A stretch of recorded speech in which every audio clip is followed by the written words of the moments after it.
بسم الله الرحمن الرحيم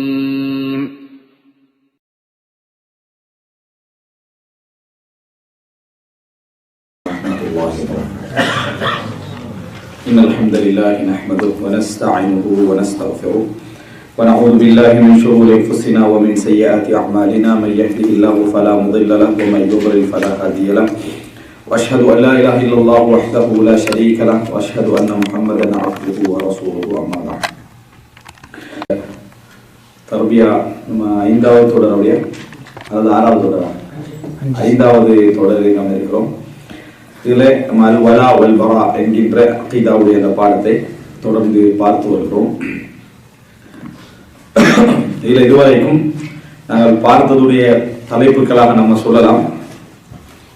முதலாவதாக அக்ஸாமுல் முவாலாத் லில் குஃபார், காஃபிர்களுடன் ஒரு முஸ்லிமுக்கு ஏற்படக்கூடிய உறவுகள், கூடுமான கூடாதான எல்லா உறவுகளும், ஒரு முஸ்லிமுக்கும் காஃபிருக்கு இடையில என்னென்ன உறவுகள் எல்லாம் என்ன செய்யலாம் ஏற்படலாம் என்பது ஆரம்ப தலைப்பாக நம்ம பார்த்தோம். அதுல அல் வலா என்றால் என்ன, பரா என்றால் என்ன, நேசம் என்றால் என்ன, பகைமை என்றால் என்ன, இந்த செய்திகளோடு சேர்த்து நம்ம என்ன செய்தோம், அதனுடைய வகைகளையும் பார்த்தோம். அடுத்ததாக இரண்டாவதாக மார்க்கம் அல்லாத ஒரு விஷயத்திற்காக, நம்பிக்கை அல்லாத விஷயத்திற்காக காஃபிருக்கும் அதாவது முஸ்லிம் அல்லாதவருக்கும் முஸ்லிமுக்கும் மத்தியில் உதவிகள் துணைகள் நடக்க வாய்ப்புண்டா? மார்க்க நம்பிக்கை அல்லாத விஷயங்களுக்காக அதாவது உதவிகள் செய்து கொள்ள இஸ்லாம் அனுமதிக்கிறதா, அப்படி என்ற நம்முடைய சட்டம் என்ன என்பது பற்றி இரண்டாவதாக நாம் பார்த்தோம்.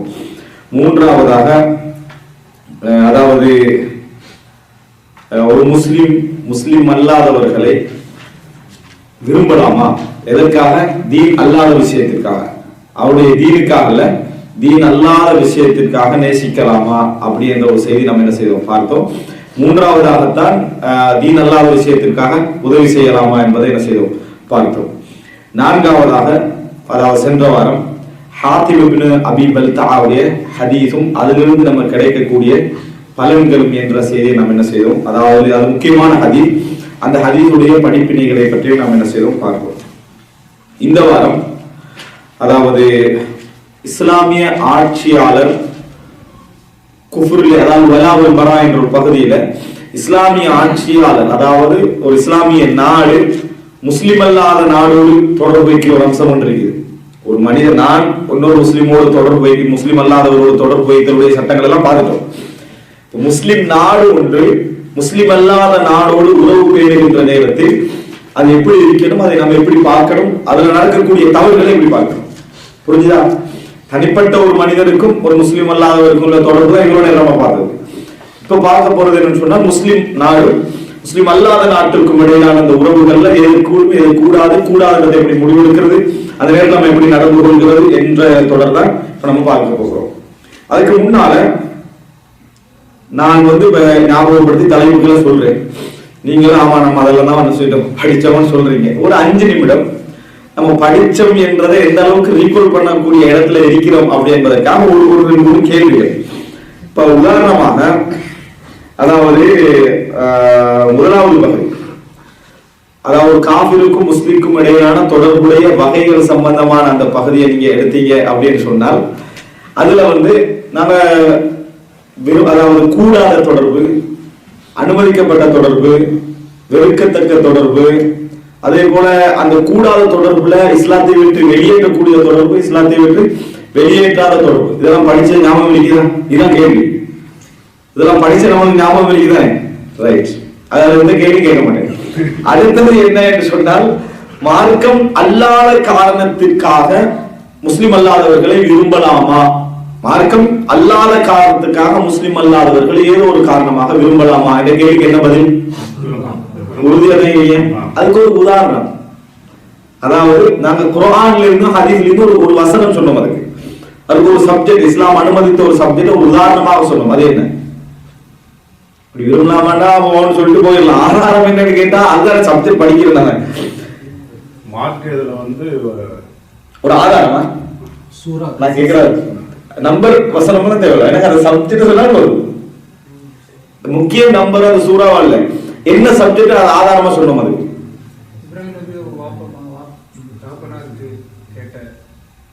இல்ல அது தடுக்கப்பட்டாச்சு. இஸ்திக்ஃபார் செய்யக்கூடாதுன்னு தடுக்கப்பட்டாச்சு.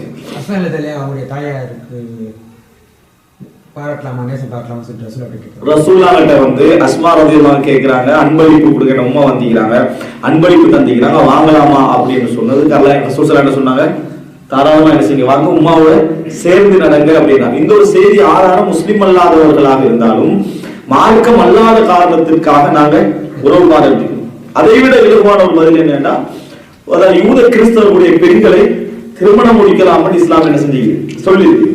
அப்ப திருமணம் முடிக்கலாம் என்றால் நேசம் இல்லாம திருமணம் உண்டு எங்கன்னா இல்ல, நான் உடைய திருமணம் முடிப்பேன், ஆனா நம்ம ரெண்டு பேருக்கும் பகமா தான் என்ன செய்யணும், இருக்கணும் என்ற ஒரு திருமணம் என்ன அதுல இல்லை.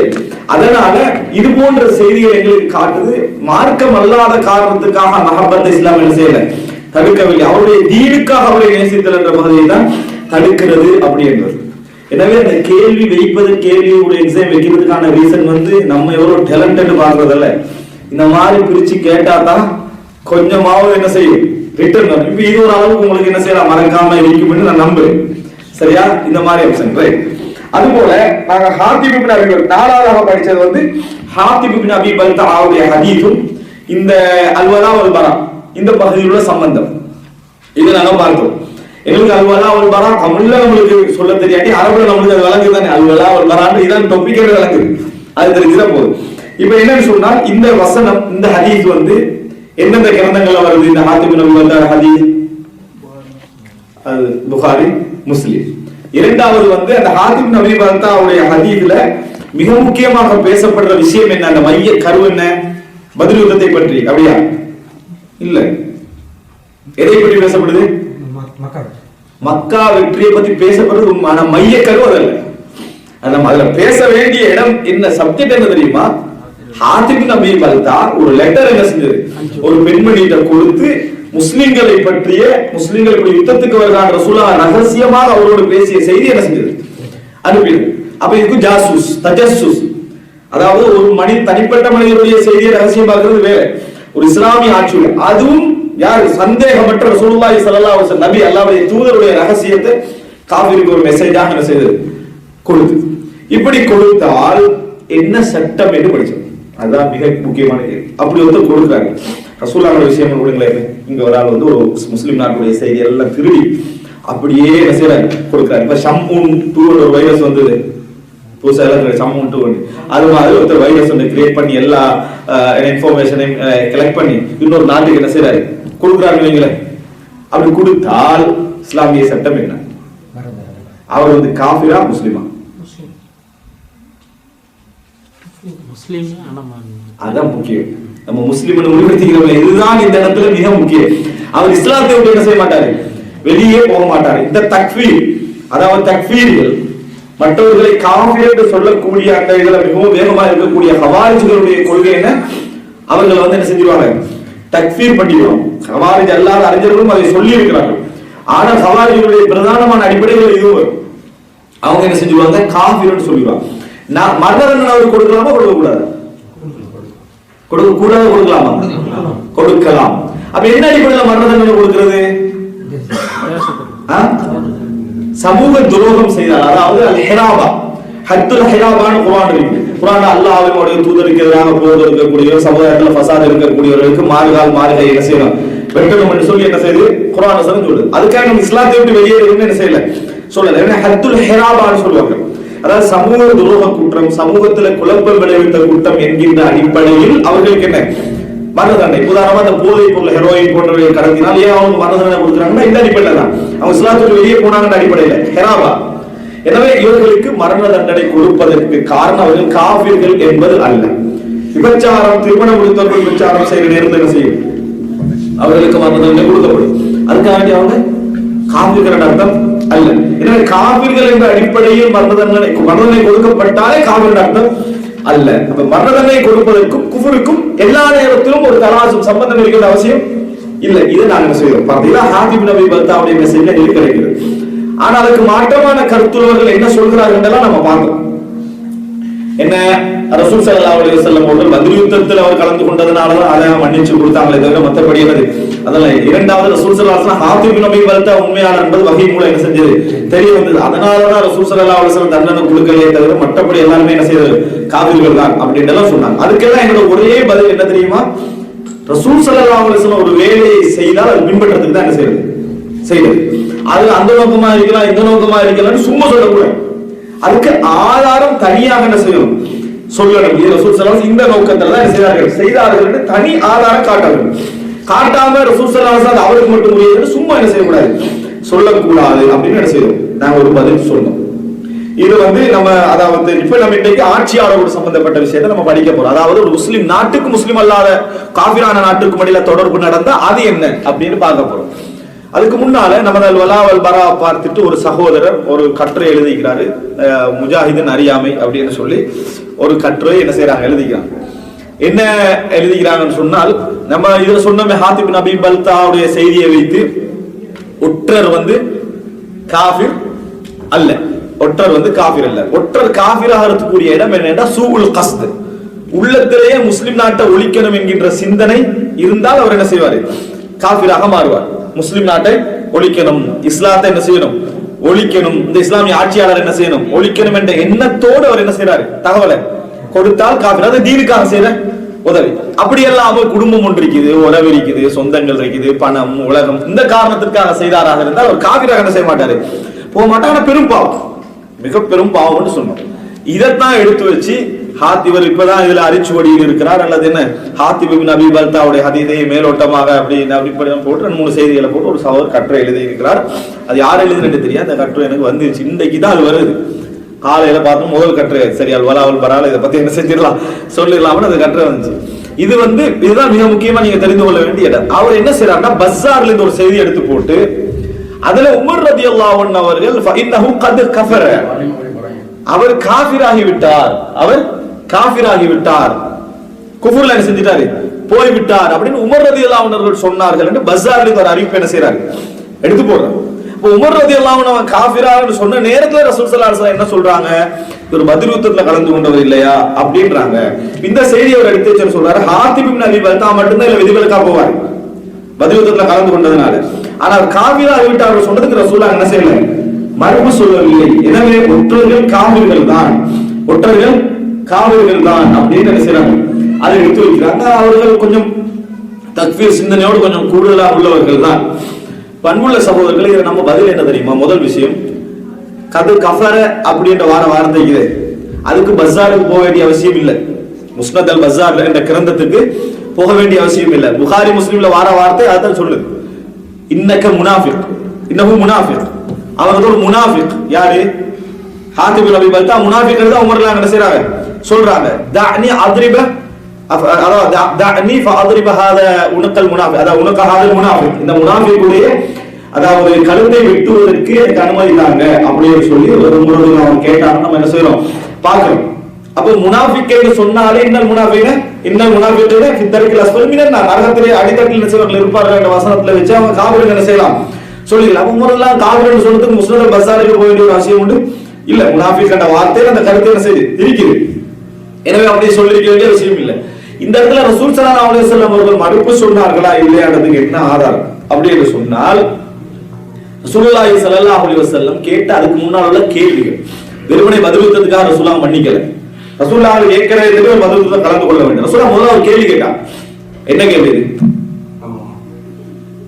என்ன கேள்வி கேட்டாங்க ரசூல் ஸல்லல்லாஹு அலைஹி வஸல்லம் அவர் பார்த்து செஞ்ச வேலையை சந்திச்சுட்டு முதல்ல ஒரு கேள்வி கேட்டான்.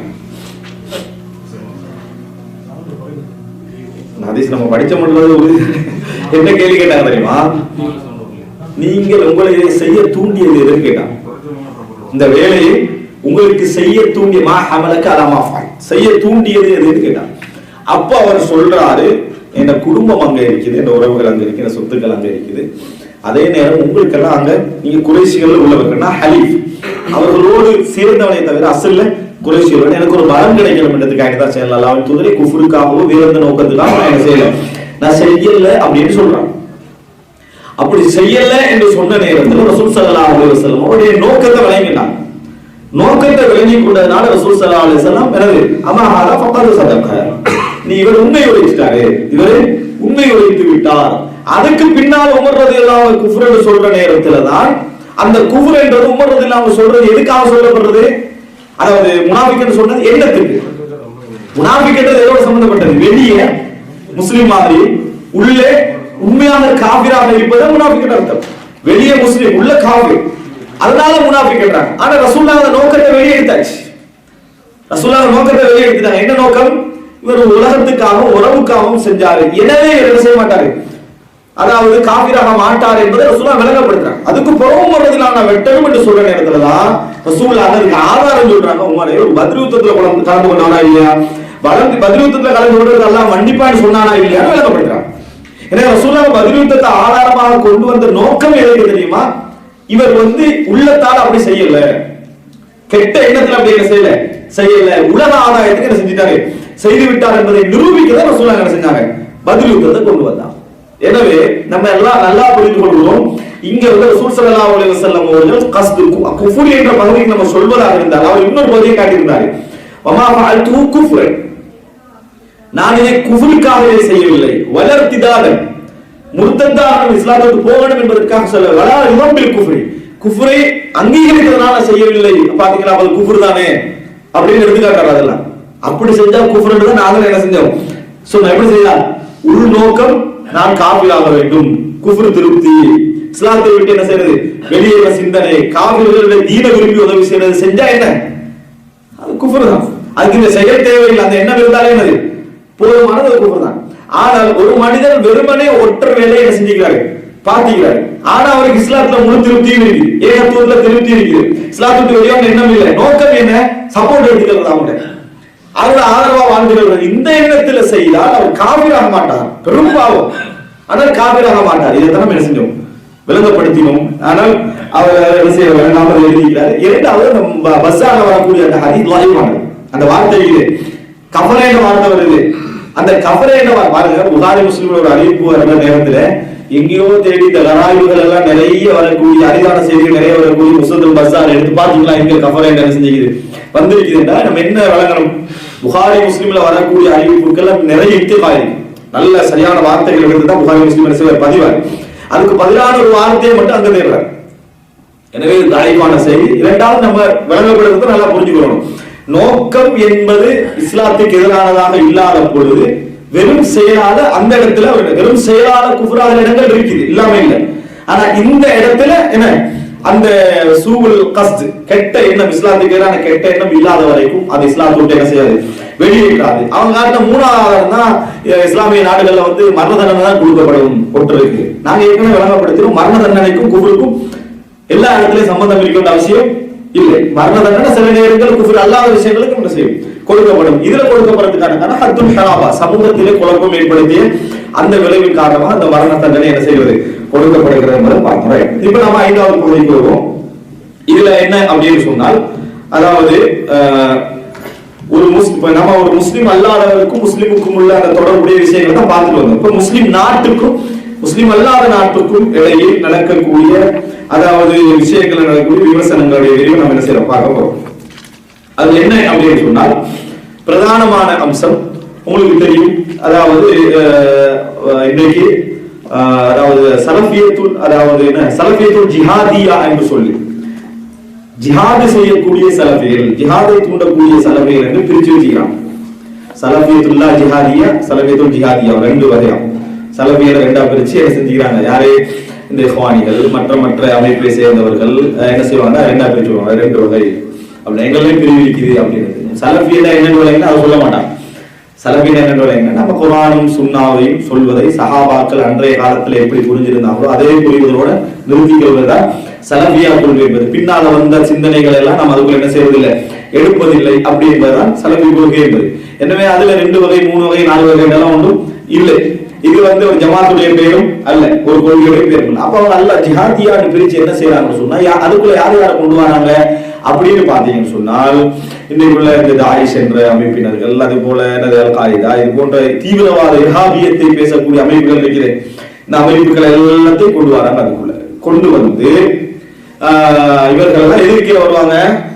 இந்த 2வது பிரிவுகள் என்ன செய்வார்கள், வருவார்கள் அப்படின்னு என்ன செய்வார்கள், அவர்களை சொல்லுவாங்க.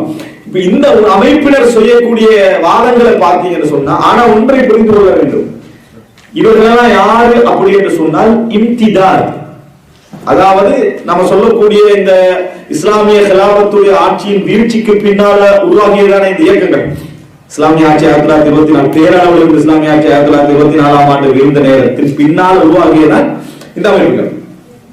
இந்த அமைப்புகளுடைய பிரச்சாரத்தின் விளைவுகளில் ஒன்றுதான் இதெல்லாம் இன்னைக்கு நம்ம காணக்கூடிய இவைகள் எல்லாம். ஆனா என்ன பிரச்சனை, அவங்க இயக்க ரீதியாக அவர்களை சார்ந்திருக்கவில்லை, இயக்க ரீதியாக அவர்களை சார்ந்திருக்கவில்லை. சலஃபி கொள்கையில் இருந்து கொண்டு சிந்தனையை அங்க செலுத்தியவர்கள், அந்த கருத்துக்களை உள்வாங்கியவர்கள். உள்வாங்கியதுடைய ஒரு இரட்டை நிலையுடைய விளைவுதான் இன்றைக்கு நம்ம என்ன செய்வோம் கண்டுபிடிக்கும். இது சுருக்கம், இதனுடைய ஆதாரங்கள் விரிவுகள் எல்லாம் என்ன செஞ்சுக்கிறோம், தனித்தனி விளைவுகள் நிறைய செய்கிறோம், நாம பேசியிருக்கோம். இப்ப என்ன அவர்களுடைய சுபகத்துகள் உண்டு. இப்ப இந்த மாதிரி போராடி கொண்டிருக்கக்கூடிய சுபகத்தை ஏற்கனவே உங்களுக்கு விளங்கப்படுத்தினேன். இப்ப யாரு நம்ம தீவிரவாதிகள் இர்ஹாபியத் என்ற பட்டியலில் வருவாங்க அப்படின்னு சொன்னால், ஒரு நமது நிலம் பாதிக்கப்பட்டதன் காரணமாக, நமது சொத்து பாதிக்கப்பட்டதன் காரணமாக அதுக்காக வேண்டி போராடி கொண்டிருக்கக்கூடியவர்கள் இவர்கள் செய்ய மாட்டாங்க, வரமாட்டாங்க. அப்படி போராட்டத்தை உலக முஸ்லிம்களுக்கு எதிரான போராட்டமாக அறிவித்து நாம இஸ்லாமிய ஆட்சி அங்கெல்லாம் என்ன செய்ய கொண்டு வரும், நீங்க இப்ப காவிரிகள் எங்களோட வந்து இணைஞ்சிக்க யாரெல்லாம் பொது பையத்தை அறிவிக்கிறாங்களோ அவங்க தான் இந்த தீவிரவாத பட்டியலுக்குள்ள வருவார்கள். இல்லையா மற்றபடி பலஸ்தீனுக்காக போராடி அவங்கள்ட்ட சரிவிலைகள் வைக்கலாம், ஆனால் அவர்கள் தான் இந்த பட்டியலுக்குள்ள என்ன செய்ய மாட்டாங்க, வரமாட்டாங்க. அவங்க அவருடைய நிலத்துக்காகவும் சொத்துக்காகவும் ஊருக்காகவும் தீனுக்காகவும் என்ன செய்யறாங்க, போராடி கொண்டு இருக்கிறாங்க. அவங்க இதற்குள்ள வரமாட்டார்கள் என்பதை நம்ம சொல்லணும். இப்ப இந்த குரூப்புடைய சுபத், அதாவது சர்வதேச ரீதியாக தங்களை அறிவிச்சு கொண்டிருக்கக்கூடிய இந்த அமைப்புகளுடைய, அதாவது ஹவாரிஜ் சிந்தனுடைய நீட்சியாக இருக்கக்கூடிய இந்த அமைப்புகளுடைய சுபர் சந்தேகங்கள்ல ஒன்றுதான் குர்ஆனுடைய வசனங்கள் எல்லாம் என்ன செய்யறது கொண்டு வந்து, பொதுவான வசனங்கள் எல்லாம் கொண்டு வந்து இஸ்லாமிய ஆட்சியாளர், அதாவது முஸ்லிம் நாடுகள் 56 முஸ்லிம் நாடுகள் இருக்கு. இதுல வந்து பெயர் தாங்கி நாடுகள்லாம் இருக்கு. பெயர் தாங்கி நாடுகள்லாம் அதாவது தெளிவான காபிரான நாடு. இப்ப ஈரான் தெளிவான குஃப்ர்ல உள்ள ஒரு நாடு. அதுல எந்த விதமான எள்ளி முனை அளவிலும் சந்தேகமற்ற அளவுக்கு நம்ம விரிவாகவே அதை செய்திருக்கிறோம். 9 தலைப்புகளை பேசியிருக்கிறோம். இவர்கள் அதாவது சந்தேகம் இல்லாமல் இஸ்லாமிய சமுதாயத்திற்கு எதிரான யூதர்களுடைய ஒரு மிகப்பெரிய சதியுடைய விளைவுதான் இது. இவர்களுடைய மிகப்பெரிய சதியுடைய விளைவுதான் இவர்கள். ஆனாலும் இந்த இடத்துல நம்ம பார்க்க போற விஷயம் என்னன்னு சொன்னால், இவர்களால் வைக்கக்கூடிய வாதங்கள் என்னென்ன வாதங்கள், அதாவது ஒரு இஸ்லாமிய நாட்டை காவிரி சொல்றதுக்கு வைக்கக்கூடிய மிக முக்கியமான வாதம் என்னன்னு சொன்னால், முஸ்லிம் அல்லாத நாட்டோடு பழகுவது, தொடர்பு வைப்பது, எம்பசி ரீதியான தொடர்பு வைப்பது. இதே சில நேரத்தில் என்ன செய்வாங்க பாத்தீங்களா, காவிரி நாடோட என்ன செய்யறாங்க, நெருங்கி பழகிக்கிறாங்க அப்படின்னு. உதாரணமா ஒரு காவிரான ஒரு ஆட்சியாளரும் முஸ்லிமான ஆட்சியாளரும் முவானக்கா செய்வது கண்டாங்க வைங்களே, பாத்தீங்களா இதுதான் அப்படின்னு ஒரு போட்டோவை போட்டு இவர்கள் எல்லாம் முஸ்லீம்களாக புராண சந்தை போட்டுருது.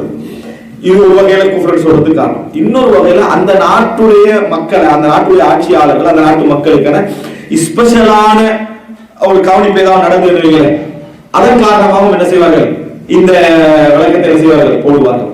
அல்லது ஒரு யுத்தம், ஒரு நாட்டுக்கு எதிரான யுத்தத்துல இந்த நாட்டுக்கு அந்த நாட்டை வரவழைத்து அந்த நாட்டுடைய இப்ப ஈராக்ல நடந்த மாதிரி ஈராக்குடைய அந்த போருக்கு எதிரான அந்த ஆதரவு நிலையை சவுதி அரேபியா என்ன செஞ்சது எடுக்குது.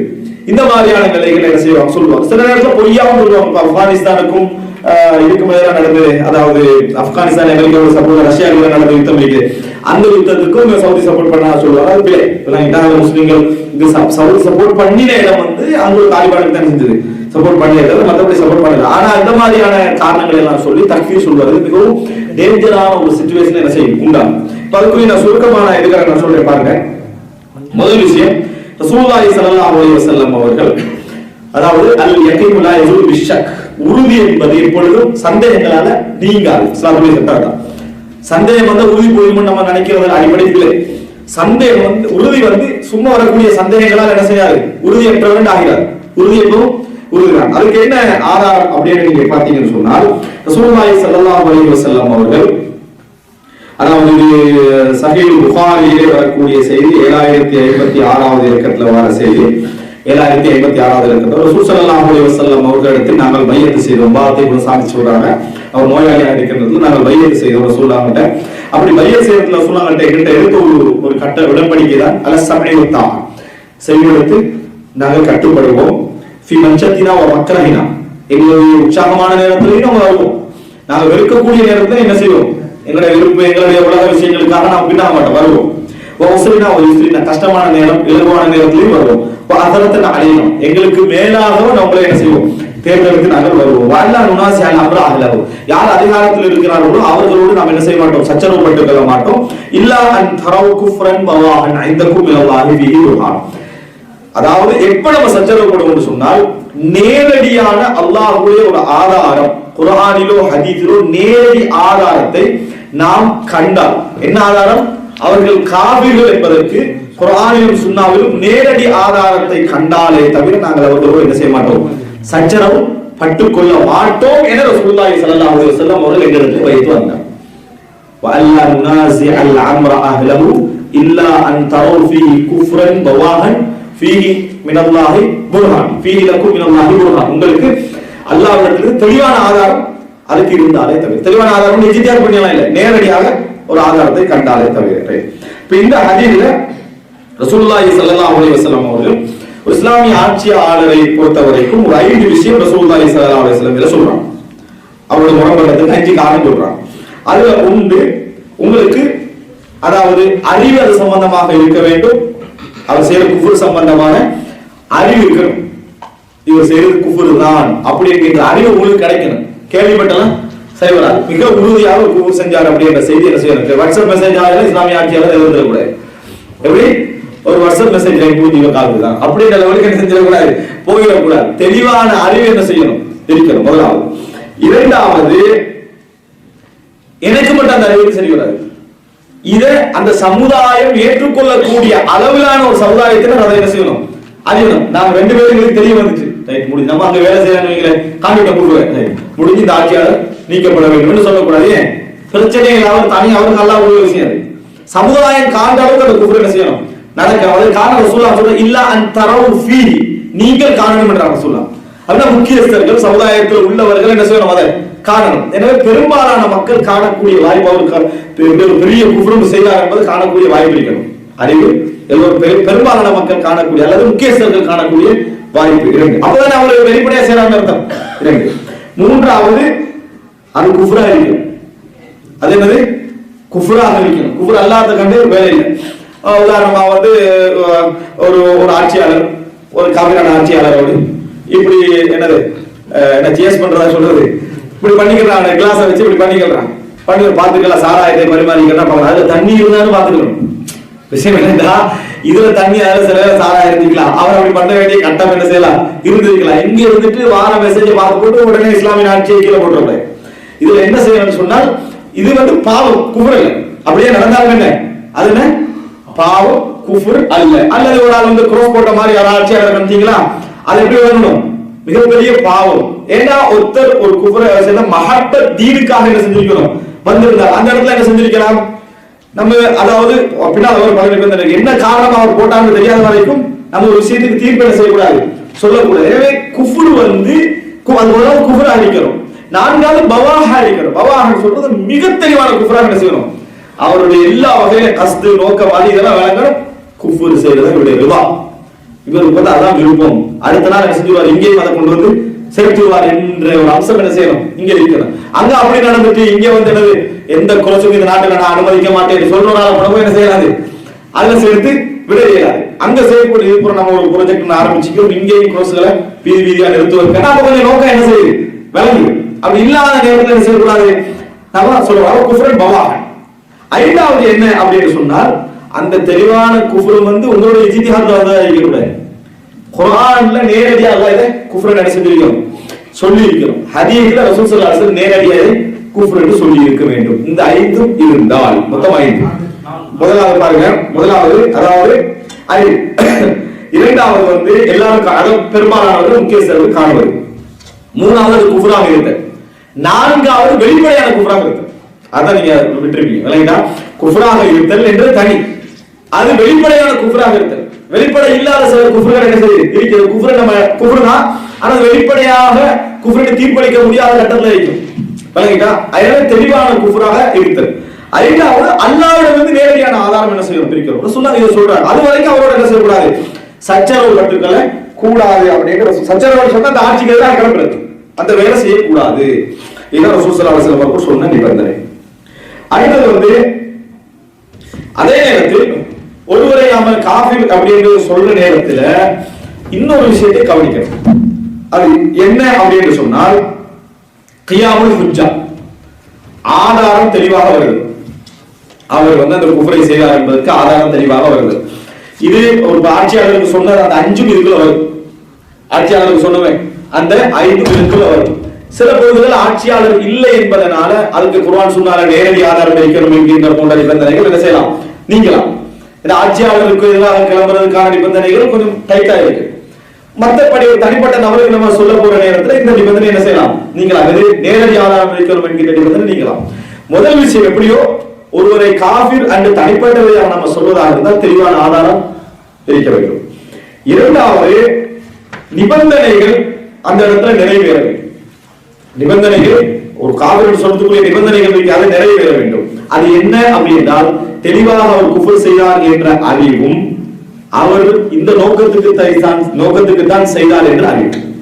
அவர் குஃப்ர் தான் செய்தார் என்ற அறிவும், அவர் குஃப்ர் செய்யணும் என்ற நோக்கில் தான் அதை என்ன செய்தார் என்கின்ற அறிவு உங்களுக்கு என்ன செய்யணும், இருக்க வேண்டும். அந்த அறிவிட்ட என்ன, அவர் காஃபிராகணும் என்ற எண்ணம் இருக்கணும் அவசியம் அல்ல. அவர் செஞ்சது என்ன அடிப்படையில் அந்த குஃப்ருக்கான நோக்கத்துக்காக வேண்டி செய்தார்கள் எப்படி புரிஞ்சுக்கிறது பின்னால் ஒரு மாதிரி சொல்லிருப்பாங்க. அதுல என்ன அப்படின்னு சொன்னால், இந்த நாளும் அதுல இருக்கக்கூடாது. பின்னால வந்து அப்ப நோக்கம் எங்க வாங்கிடும். அது என்ன அந்த நாள் அப்படின்னு சொன்னால், தெரியாமல் செஞ்சிருக்க கூடாது.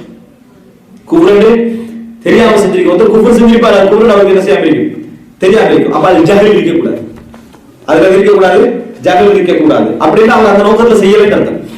இரண்டாவது, நிர்பந்திக்கப்பட்டு செஞ்சிருக்க கூடாது, நிர்பந்திக்கப்பட்டு செய்திருக்க கூடாது. ஒரு முஸ்லிம் உங்களுடைய மஸ்லஹத்துக்காக ஒரு ஐநா சபையில மொத்தத்தோடு என்ன செஞ்சிருப்பாரு, உட்கார்ந்துருப்பாரு. அந்த இடத்துல அந்த மஸ்லஹத்தை நிறைவேற்றதுக்காக இன்னொரு வேலை அவருக்கு செய்ய வேண்டிய நிர்பந்தம் என்ன செஞ்சிருக்கும், வந்திருக்கும். அப்ப இந்த மாதிரி ஒரு கட்டத்தில் அவர் செய்ய வேண்டி வந்திருந்தால் அது அவனுக்கு தெரியாது. எனவே அவர் நிர்பந்தத்தில் அதை என்ன செஞ்சிருக்க கூடாது, அந்த வேலை நடந்திருக்க கூடாது. நிர்பந்திக்கப்பட்டோ நிர்பந்த சூழலும் அது நடந்திருக்க கூடாது. மூன்றாவது, அல் ஹத, தவறு செஞ்சிருக்க கூடாது. தவறினா அவருக்கு தெரியும், நிர்பந்தமும் அல்ல, தவறினார். அவருடைய எண்ணம் அதெல்லாம் இருக்கல, தவறுதலா அவர் என்ன செஞ்சிட்டார். தவறுதலா செஞ்சிட்டாரு அப்படின்னு ஒரு உதாரணம் சொல்லலாம். என்னன்னு சொன்னா, இந்த யாராவது வந்து என்னது டிவியில பேட்டிகள் அப்படி பண்ண முஸ்லீம்களுக்கு வணக்கம் செலுத்தக்கூடாது. அப்படித்தானே? பேட்டி டைம்ல அஸ்ஸலாமு அலைக்கும் வணக்கம், நம்ம கை தூக்கப்பட்டு உடனே பாத்தீங்களா கால்வில விட்டாங்க போட்டுறக்கூடாது. சும்மா ரொம்ப அது ஒரு சப்ஜெக்ட்ல நடந்துட்டேன்னா அவர் இப்படி செய்யறவர் ஆதரிக்கிறவர் இது சரி என்று சொல்றவர்னா பரவாயில்ல.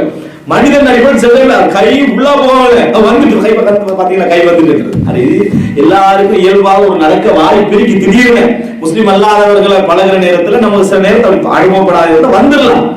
வந்தா அதை என்ன செஞ்சிடணும், அந்த இடத்தோட வச்சிடணும். எப்படியாவது காபிராக்கி எல்லாரும் வெளியே போடணும் சிந்தனை நமக்கு என்ன செய்யக்கூடாது, இருக்கக்கூடாது. எப்படியாவது முஸ்லிம் அல்லாதவர்கள் எப்படியாவது இஸ்லாத்தில் இருக்க பார்க்கிறது, இஸ்லாத்தோட எப்படியாவது அனுபவ பார்க்கிறது. இது நம்மளுக்கு என்னது, ஒரு நல்ல ஒரு போக்கு கிடையாது. யாராக இருந்தாலும் சரி அந்த மாதிரி நம்ம என்ன செய்யக்கூடாது, எடுக்கக்கூடாது. அதனால தவறு எதை செஞ்சிருக்க கூடாது, நடந்திருக்க கூடாது. அடுத்தது என்ன, மாற்று விளக்கத்தில் அவர் செய்திருக்க கூடாது. இப்போ உதாரணமா ஹாலித் பின் வலீத் வந்து யுத்தத்துல கைது செய்யப்பட்ட எல்லா கைதிகளும் என்ன செஞ்சாரு, வெட்டினார். எல்லாரும் சபகனா இஸ்லாத்தை ஏற்றுக்கொண்டுன்றாரு. அவருக்கு சபகனா என்றதுக்கு அவங்க வந்து அஷ்ஹது அல்லா இலாஹ இல்லல்லாஹ் வ அஷ்ஹது அன்ன முஹம்மது ரசூலுல்லாஹ் சொல்லாத வரைக்கும் நான் வெட்டுவேன்றாரு. இப்போ முஸ்லிம்களை வெட்டினா அல்லாஹ் நிரந்தர நரகம் என்ற அமைப்புல குர்ஆன் வசனம் என்ன செய்யறான் சொல்றார். ரசூல் ஸல்லல்லாஹு அலைஹி வஸல்லம் இன்னி பரீஉம் மிம்மா ஃபஅல ஹாலித் செய்ததை விட்டு நான் நீங்கி விடுகிறேன் என்று ரசூலுல்லாஹ் சொன்னாங்க. ஆனா அடுத்த படைக்கு தளபதி யாரு, ஹாலித் பின் வலீத். எனவே தஅவீல்ல நடந்தது. முஆத் பின் ஜபல் ரசூலுல்லாஹ் சுஜூத் செய்ய போனாங்க, தஅவீல்ல நடந்தது. என்ன காரணமா செய்ய போனாங்க, ரொம்ப ரசியம் எல்லாம் செய்றாங்க, நம்ம செஞ்சா என்ன அப்படின்ற ரசூலுல்லாஹ் செய்ய போனாங்க. ரசூலுல்லாஹ் அதை கூடாதுன்னு சொன்னாங்க. அதுபோல அதாவது அம்மார் பின் உஸாமா ரலியல்லாஹு அன்ஹு என்ன செய்றாங்க, ஒருத்தரை வெட்டிறாரு, முஸ்லிமா லா இலாஹ இல்லல்லாஹ் சொல்ற வெட்டிறாரு. ரசூல் ஸல்லல்லாஹு அலைஹி வஸல்லம் என்ன செய்றாங்க, அதுக்கு அதாவது மன்னிப்பு கொடுத்தாருன்ற செய்தியை நம்ம என்ன செய்றோம் பார்க்கிறோம். இந்த செய்தியெல்லாம் என்ன அர்த்தம், தஅவீல் மாற்று விளக்கத்தை என்ன செஞ்சிட்டாரு, சரி எப்படி செய்யலாம், பிழை இல்லை என்ற அடிப்படையில் செஞ்சிட்டார். எனவே இது இருக்கக்கூடாது, இதுவும் இருக்கக்கூடாது என்பது நம்ம என்ன செய்யணும், புரிந்து கொள்ள வேண்டும். அப்ப விளங்கிட்டோமா, இந்த 4 விஷயம் இப்ப நான் சொன்னது வந்து 4 அம்சங்கள். இந்த 4 அம்சங்களும் அவருடைய நோக்கம் இந்த நோக்கத்துல செய்யார் என்பதை பிரதிபலிக்கும். எனவே நோக்கத்துக்கு இந்த 4 நீங்க புரிஞ்ச பிறகுதான் ஒரு ஆள் என்ன செய்யணும், காஃபிர் என்ற வார்த்தை சொல்வதாக இருந்தால் தேவைப்பட்டால் சரியா சொல்லி ஆரம்பித்த நிபந்தனையும் இல்லை. அப்படி சொல்ல வேண்டிய நிர்பந்தம் ஏற்பட்டால் நம்ம சொல்ல வேண்டியது இதுதான். இந்த 4 நிபந்தனைகளும் வந்தால்தான். 4 நிபந்தனை என்ன, நோக்க விஷயத்துல அவர் வந்து ஒரு குஃப்ர் செய்தார்கள் ஆதாரம் இருக்கணும். ரெண்டாவது வந்து நம்மகிட்ட அறிவிக்கணும். அந்த அறிவு என்ன? அது குஃபர் என்ன அறிவும், அவர் குஃபர் செய்யற நோக்கில் செய்தார் என்று அறிவிக்கணும். அந்த நோக்கில் செய்தாரா இல்லையா என்று தெரிஞ்சு கொள்றதுக்கு இந்த 4 சப்ஜெக்ட் என்ன செய்யும்? சம்பந்தப்படும். எனவே அன்புள்ள சகோதரர்களே, ஒரு செயலை தக்ஃபீர் என்று சொல்வதும் ஒரு செயலை குஃபர் என்று சொல்வதும் ஒரு நபரை குஃபர் என்று சொல்வதும் வித்தியாசம். ஒரு செயலை குஃபர் நம்ம இந்த நிபந்தனை எல்லாம் பார்க்க வேண்டிய அவசியம் இல்லை. ஒருவர் வந்து அதாவது மற்ற பிறருடைய காலிலே விழுவது குஃபர் அப்படியே இல்லையா? இதுக்கு ஆதாரம் தேடுமா? தேவையில்லை. செயல் குஃபர் தான். செய்தவருக்கு தீர்ப்பு சொல்ற நேரத்தில் தான் இதை என்ன செய்யணும்? இந்த இடத்தை பார்க்கணும். அதாவது தக்ஃபீருல் கவுல், தக்ஃபீருல் ஃபிஅல் வேற, தக்ஃபீருல் முஅய்யன் வேற. ஒரு செயலை குஃபர் என்று சொல்வதும் ஒரு சொல்லை குஃபர் என்று சொல்வதும் வேறு, அதை செய்தவரை காஃபிர் என்று சொல்வது வேறு. அதை செய்தவரை காஃபிர் என்று சொல்வதற்கு நான் இந்த நிபந்தனைகள் எல்லாம் என்ன செய்யணும்? இருக்கணும். அதை கொண்டு போய் என்ன சும்மா கண்டோடனே அடிச்சு பிடிச்சு நம்ம என்ன செஞ்சிட கூடாது. இது வந்து விளையாட்டு விஷயம் இல்ல, சொர்க்கமா நரகமான விஷயம். ரசூல் ஸல்லல்லாஹு அலைஹி வஸல்லம் சொன்னாங்க, ஒருத்தரை காஃபிர்னு அழைச்சு போட்டு அவர் காஃபிர் இல்லைன்னா நீதான் காஃபிர்.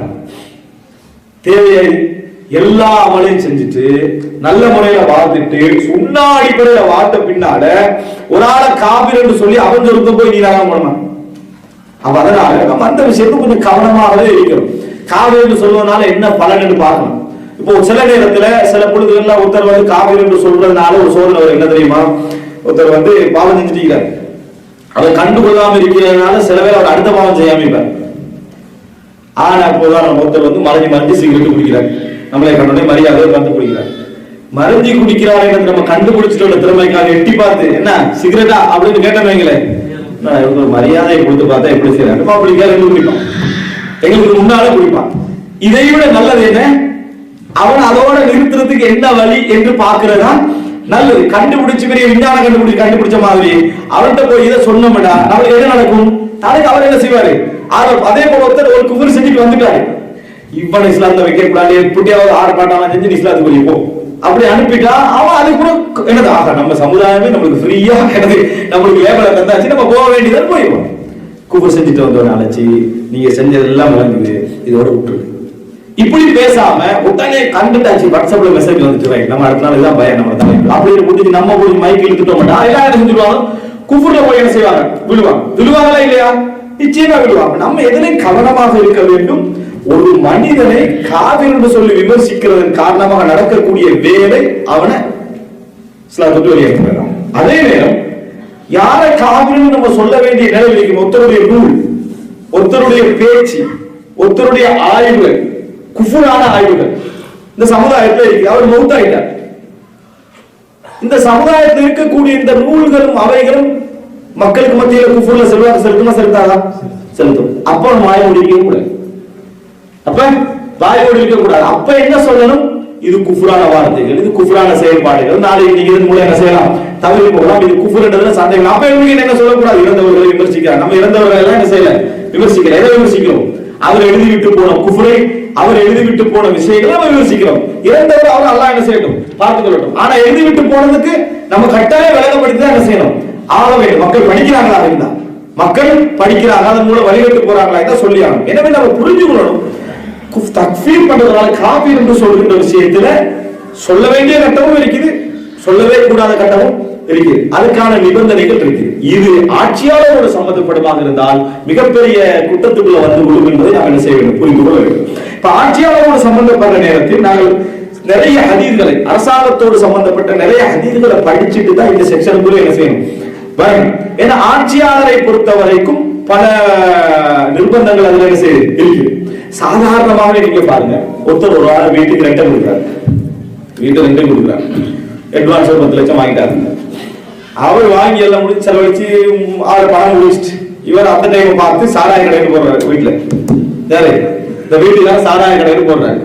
இப்ப எல்லாரும் வர என்னப்பா நீங்க சமுதாயத்துல முக்கியமான வீட்டுல சாராய கடை நடக்கு பார்க்காம இருக்கீங்க, சல்லிதான் இது பணத்தை காணாம 10 லட்சம் கொடுக்கணும், என்ன செய்யறது? தரமாதாரவர். இப்ப நம்ம என்ன செய்யறோம்? செய்தி வருது நம்ம காதுக்கு, பேச்சு மட்டும்தான். வீட்டை ரெண்டு கொடுத்தீங்க சாராய கடைக்கு இப்படியே சொல்லிட்டு இருந்தா அந்த ஆளுக்கு நிலைமை என்ன ஆகும்? அவர் வந்து கொடுக்கிற நேரத்தில் அந்த நிபந்தனை இல்லை, கொடுக்கிற நேரத்தில் அது திருப்தி இல்லை. ஆனா இந்த ஆள் வந்து அந்த ஆளு 10 லட்சம் காலியாயிட்டு விலகி என்ன செய்யறாரு? விஷயத்துல கட்சிதான் இறங்கிக்கிறார். இப்ப என்ன நம்மளால செய்ய முடியும்? அவர் குற்றவாளியா மாறுவாரா? இல்ல, ஏன்னா அவருக்கு தெரியாது. இப்ப அவருக்கு உண்மையா வெளியேற்றணும் என்ன கொடுக்க வேண்டியிருக்குது? 10 லட்சம் கொடுத்துட்டு தான் வெளியேற்ற வேண்டியிருக்கு. ஏன்னா எல்லா விஷயங்களையும் நம்ம புரிந்து கொள்ளும். சாதாரண விஷயத்துக்கே நம்ம இப்படி யோசிக்கக்கூடிய நம்ம மற்ற விஷயங்களுக்கெல்லாம் எவ்வளவு யோசிக்கணும். உலகத்துல பொதுவாக மன்னர்கள் ஆட்சியாளர்களுடைய இயல்பான தன்மையை ஆடம்பரம், இயல்பான தன்மையை ஆடம்பரம். அப்பாசிய கலாபத்திலைனா, உமையா கலாபத்திலைனா, உஸ்மானிய கலாபத்திலைனா ஆடம்பரம் என்ன செஞ்சது இருந்தது, இல்லாம இருக்கல. அப்படிப்பட்டதெல்லாம் இஸ்லாமிய ஆட்சியை நம்ம பேசுறோமா பேசலையா? பேசதான் இஸ்லாமிய ஆட்சி 1924ஆம் ஆண்டு வீழ்ந்தது அப்படின்னு. அது வரைக்கும் என்ன எல்லாரும் போல பூசையில வாழ்ந்துட்டாங்க. எல்லா ஆட்சியாளரும் பெரும் மாளிகை தங்கத்தாலெல்லாம் கட்டுறதுக்கு என்ன செஞ்சாங்க, போட்டி போட்டு கண்டு அடுத்த ஆட்களை கொண்டு வாழ்ந்துட்டாங்க. ஆனால் இஸ்லாமிய ஆட்சின்னு சொல்ற காரணம் ஆட்சியுடைய இயல்பு அதுதான். ஒரு 30-40 வருஷம் வேணும்னா ஹிலாபத்து என்ன செய்யும், இஸ்லாமிய ஹிலாபத் ஒழுங்கா இருக்கு. கடைசிக்கு வரப்போற இஸ்லாமிய ஹிலாபத்து ஒரு 40 வருடம் என்ன செய்யும், ஒழுங்கா இருக்கு. மற்றபடி ஆட்சி இப்படிதான் இருக்கு. அப்படி விளங்கினா என்ன செய்யணும், அந்த ஆட்சியில் உள்ள நல்ல விஷயங்களை நம்ம அங்கீகரிக்க என்ன செய்யணும், பழகணும். அந்த ஆட்சியில் உள்ள அந்த நல்ல விஷயங்களை அப்படி கொஞ்சம் எனது பழகணும். நம்ம சொல்றோம் சாதாரண ஒருத்தட்டு அதிகார வர்க்கத்துக்குன்னு சில இது இருக்குது.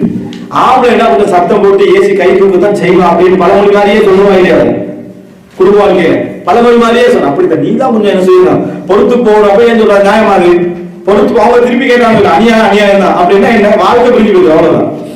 அதனால சில இடங்கள்ல இஸ்லாம் இதை கவனிக்காத அப்படின்னு சொல்றதுக்கான காரணம் என்னன்னா அது சரியான அர்த்தம் அல்ல. அப்பதான் என்ன செய்யுது, இது போகும், இது மனித இயல்பு. இந்த அடிப்படையில நம்ம புரிஞ்சுக்கணும்னா சரி. நமக்கு சாதாரண ஒரு செலவை கூடினாவே வீட்டை எப்படி யோசிக்கலாம் அப்படின்னு யோசிக்கிறோம். என்ன ஒரு ஊட கட்டத்துக்கு சும்மையா இருக்கிறோம், கூகுள்ல போட்டு அடிச்சு தேடி எல்லா பேசனையும் டவுன்லோட் பண்ணி அப்படி நம்ம யோசிக்கிறோம் சாதாரண செலவு. ஆனா அவன் என்னது கோடான கோடி பணத்தை வைத்துட்டு இருக்கிறான், அவனுக்கு அந்த புத்தி வரத்தான் செய்யும். இதை காட்ட வேண்டிய ஒரு அவசியமும் இல்லை. நம்ம இயல்புகளை புரிந்து கொள்ளாமல் சும்மா பேச ஆரம்பிச்சோம்னா தவறு. நான் ஏற்கனவே சொன்ன மாதிரி அப்துல் மலிக் பின் மர்வான் மாதிரி தான். நீங்க எல்லாம் எங்களை அபூபக்கர் உமராக விரும்புறீங்க, நீங்க மட்டும் அபூபக்கர் உமர் காலத்து மக்கள் மாதிரி இல்ல, நாங்க மட்டும் அபூபக்கர் உமர் என்ன செஞ்சிடணும், மாறு என்ன பண்ற மாதிரி நம்ம நடந்து கொள்ள கூடாது. இதை புரிஞ்சுக்கோங்க. இந்த இயல்புகளை புரிந்து கொள்ளாமல் நம்ம பேசுறதால என்ன நடக்கும்டா, கொஞ்சம் நல்ல ஆட்சி தேவையாக செஞ்சிடும் இல்லாம போயிடும். அதுக்கு பிறகு யார் அபூபக்கர் உமரா வரப்போறது அது எல்லாம் ஒண்ணும் இல்ல, இதை விட கேவலமானவங்க என்ன செய்வாங்க, வரப்போறாங்க. இதை நம்ம கவனித்துக் கொண்டுதான் எல்லா விஷயத்திலும் என்ன செய்ய வேண்டும், நடந்து கொள்ள வேண்டும்.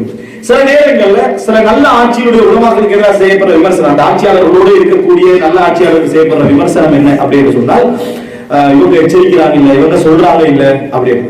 ஆனா இஸ்லாம் சொல்லி இருக்கு ஆட்சியாளர்களுக்கு உபதேசங்கள் தனிப்பட்ட ரீதியா என்ன செய்யணும், சொல்லணும் அப்படின்னு சொல்லி.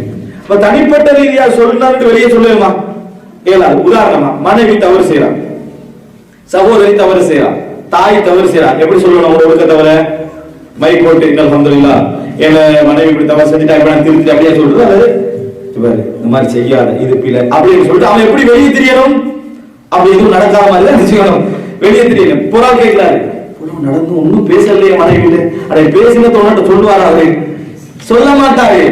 அது சொன்னா அவன் கணவனே அல்ல, அதை வெளியே சொன்னா அவர் கணவரே அல்ல. அவர் சொல்லிட்டு மனைவி திருந்திட்டானா அல்ஹம்துலில்லாஹ் போய்கிட்டே இருப்பாரு. நான் சொன்னதனால திருந்திக்கிறாங்க, அது வாழ்க்கையாது வாழ்க்கையில. இப்ப இவங்களுக்கு என்ன எதிர்பார்ப்பா, இதெல்லாம் வெளியே சொல்லணும், சொன்னதை வெளியே சொல்லணும், சொன்னதை வெளியே கொண்டு சொன்ன சரியே சொல்றதே வெளியே சொல்லாத என்பதற்காக வேண்டித்தான். ஆனா யார் உண்மையாக இருந்தார்கள், யார் உண்மையாக இருக்கவில்லை என்று எங்க பார்க்கலாம், மறுமையினால அல்லாஹ் நிச்சயமா காட்டுவான். ஒவ்வொரு அணுவளவாக யார் யார் எங்கெங்க இருந்தாங்க, அதாவது ஆட்சியாளர்களுக்கு எதிரானது போல அங்கங்கெல்லாம் பேசியவர்கள் என்னென்னலாம் வாங்கினாங்களோ எங்க தெரிய வரும், அங்கதான் என்ன செய்யும் தெரிய வரும். எனவே நல்ல முறையில் புரிந்து கொள்ளணும். தேவை இல்லாமல் ஒரு நல்ல ஆட்சியை நம்ம இழந்துவிடக்கூடாது. இப்பயும் ஆரம்பிக்கணும் என்கிறது ஆட்சி விஷயத்துல மிக நல்ல ஒரு எதிர்பார்க்க கூடாது. அதாவது சமுதாய நீதிகளை சரியா செய்யறாங்க, எப்படி சமுதாயத்துல நீதியை நிலைநாட்டிக்கிண்டு மக்களுக்கு கொடுக்க வேண்டியதை கொடுத்துக்கிண்டு மக்களுக்கு அநியாயம் செய்யாம நடத்திட்டு போறாரா, அந்த லெவல்ல இருந்து கொஞ்சம் கொஞ்சமா என்ன செய்யணும் பார்க்கணும். அடுத்தது சிறந்தது, அடுத்தது சிறந்தது, அடுத்தது சிறந்தது. அபூபக்கர் மாதிரி ஒருத்தர் கிடைச்சா ரலியல்லாஹு அன்ஹு மிக சிறந்தது, உமர் மாதிரி ஒருத்தர் கிடைச்சா மிகவும் சிறந்தது. ஆனா முஆவியா ரலியல்லாஹு அன்ஹு லெவல்ல ஒருத்தர் கிடைக்கலாம், அதுக்கு பின்னால ஒரு மன்சூர் லெவல்ல ஒரு ஆள் என்ன செய்யலாம் கிடைக்கலாம். அதே போல உஸ்மானிய ஆட்சியாளர் தளபதி மாதிரி ஒரு ஆள் என்ன செய்யலாம் கிடைக்கலாம். அது எங்களுடைய கையில் உள்ள விஷயம் இல்லை. ஆனா அந்த இடங்கள்ல என்ன பார்க்கணும்னா, ஒரு முஸ்லிம் ஆட்சியாளர் இருக்கிறார், நம்மளுக்கு அட்லீஸ்ட் என்ன கிடைக்குது, இஸ்லாத்தை பேச கிடைக்குது, தொலை கிடைக்குது, ஏகத்துவத்தை செய்ய கிடைக்குது, இதை பார்க்கணும். ஆனா நமக்கு வெட்டை நிலை நமது நாடுகள் எல்லாம் இருந்து கொண்டிருக்கிற நேரத்தில் தொலை விடுறான இல்லையா, அதான் சொல்ல விடுறான இல்லையா. இஸ்லாமிய நாடுகள் இருக்கிற ஒரு இஸ்லாமிய நாடா முஸ்லீம் நாடா என்னதான் சொல்ல போறோம், சரியா?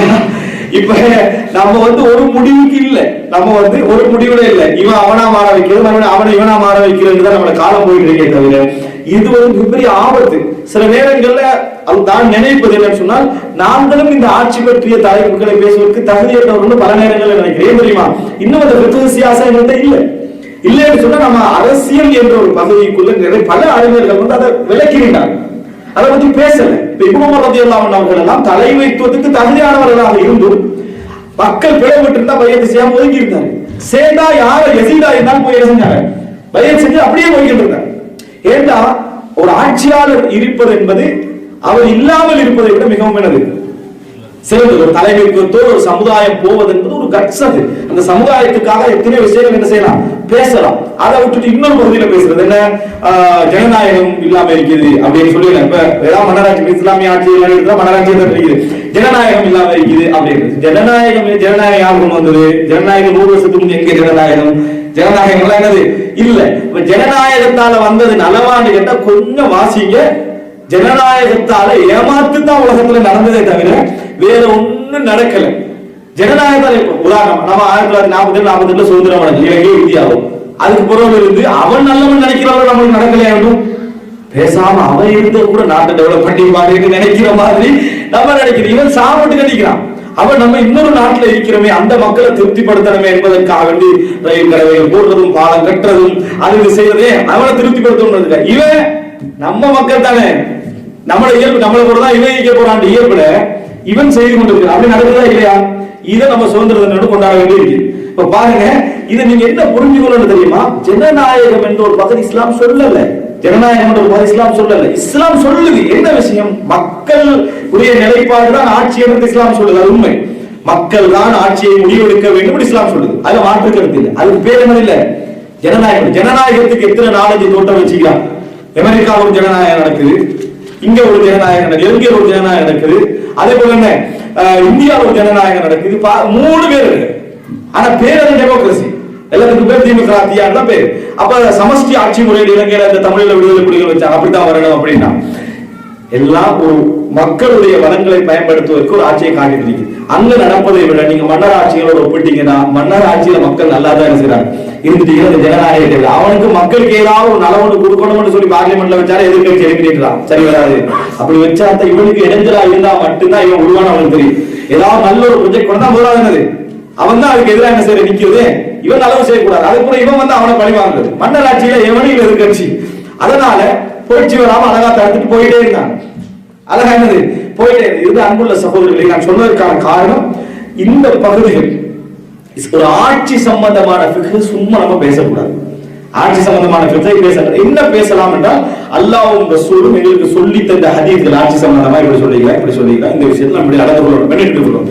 வாள் தூக்கினதுனால நடந்தது, அலி ரலியல்லாஹு கொல்லப்பட்டது, உஸ்மான் ரலியல்லாஹு கொல்லப்பட்டதுதான். நல்ல 2 ஆட்சியாளர்கள் போனாங்க.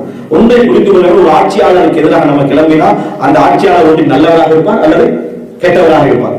கெட்டவராக இருந்தா நிச்சயமாக இந்த சமுதாயத்தில் பல ஆயிரக்கணக்கான மக்கள் கொல்லப்படுவாங்க, சரியாக நடத்துவாங்க.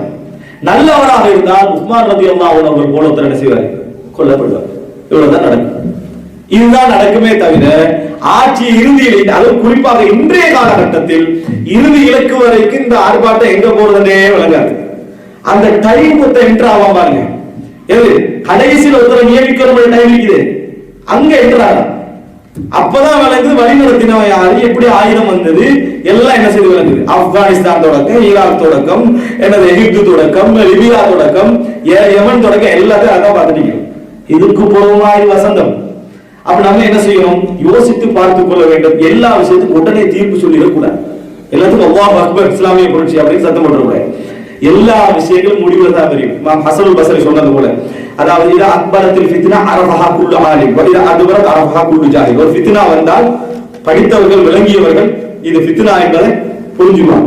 ஆனா அது முடிஞ்சு எல்லாத்தையும் செஞ்சுட்டு போனவர்கள் அறிவில்லாதவர்கள் வந்த ஃபித்னா அவங்களை அப்பதான் என்ன செய்யறது, அவர்கள் விலகிக் கொள்வார்கள். எனவே முந்தையே நாங்கள் டிஃபென்ஸ் பண்ணிக்கொள்ள பார்க்க வேண்டும். நான் இந்த பகுதி இப்போ சொன்ன பகுதியை நீங்க இந்த 2 பாடத்தில் உள்ள 2 பகுதி தான். என்ன நான் சொல்லி ரெண்டு பகுதி. ஒன்று தக்ஃபீருல் ஹாக்கிம், ஒரு ஹாக்கிமை தக்ஃபீர் பண்றதா இருந்தா அது 5 நிபந்தனைகள் இருக்கு. ஒரு தனிப்பட்டவரை தக்ஃபீர் பண்றதா இருந்தா 2 நிபந்தனை. அந்த 2 நிபந்தனைக்கு கீழே 4 விஷயங்கள் என்ன செய்து வருகிறது, அவைகள் இல்லாமல் இருக்க வேண்டும் என்றுதான். இதுவும் 3வது கட்டம். என்னன்னா நம்ம எல்லா நேரத்திலும் சொல்லணும் எந்த அவசியமும் இல்லை, இதை நடைமுறைப்படுத்துவதற்கான சூழல் இருந்தாலே தவிர என்ற பகுதியை சொன்னேன். மேலதிகமா சொன்ன விஷயங்கள் எனக்கு இன்னொரு வாரம் இருப்பதனால அடுத்த பகுதி ஒன்றுதான் இருக்குது. இது ஒரு முன்னுரை மாதிரி என்ன செய்ய, இந்த பகுதிகளை நான் பதிவு செய்திருக்கிறேன். அல்லாஹ் ரப்பல் ஆலமீன் இந்த சமுதாயத்துடைய நலவுகளுக்கு எங்களுக்கு தெரியாமலே நாங்கள் எதிரிகளாக மாறாமல் இருக்க அல்லாஹ் என்ன செய்யணும், எல்லோரையும் பாதுகாக்க வேண்டும். மேலும் மக்களை நன்மையின் பக்கம் அழைப்பவர்களாகவும் நல்லதை கொண்டு மக்களை ஏவுபவர்களாகவும் தீயதிலிருந்து மக்களை விலக்குபவர்களாகவும் உங்களிலிருந்து ஒரு கூட்டத்தார் இருக்கட்டும். இன்னும் அவர்களே வெற்றி பெற்றோர் ஆவர்.